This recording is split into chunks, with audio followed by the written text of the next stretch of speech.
2026 ఖరీఫ్ సీజన్లో ఉత్పత్తి శాతాన్ని పెంచే లక్ష్యంతో వ్యవసాయ అధికారులు ప్రత్యేక కృషి చేయాలని జిల్లా కలెక్టర్ ఎంఎన్ హరేంద్ర ప్రసాద్ అధికారులను ఆదేశించారు. జిల్లాలో రానున్న ఖరీఫ్ 2026పై శనివారం కాకినాడ కలెక్టరేట్లో జిల్లా collector M N Harendra Prasad, joint collector Apurva Bharat వ్యవసాయ అధికారులతో సమీక్ష నిర్వహించారు. ఈ సందర్భంగా 2026 ఖరీఫ్ కార్యాచరణ ప్రణాళిక జిల్లాలో వివిధ ఆయకట్టు కింద సాగు విస్తీర్ణం, పంటల రకాలు, దిగుబడి, ప్రకృతి వ్యవసాయం, విత్తనాలు, ఎరువులు, సీసీఆర్సీ కార్డులు, రైతులకు రుణాల మంజూరు వంటి అంశాలపై జిల్లా కలెక్టర్కు వ్యవసాయ జేడీ ఎన్ విజయ్ కుమార్ వివరించారు.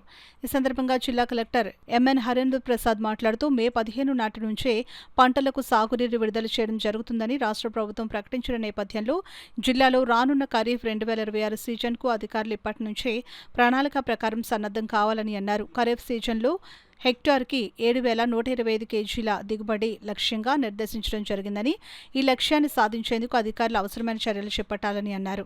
సమావేశంలో వ్యవసాయ శాఖ ఏడీఏలు, ఇతర అధికారులు తదితరులు పాల్గొన్నారు.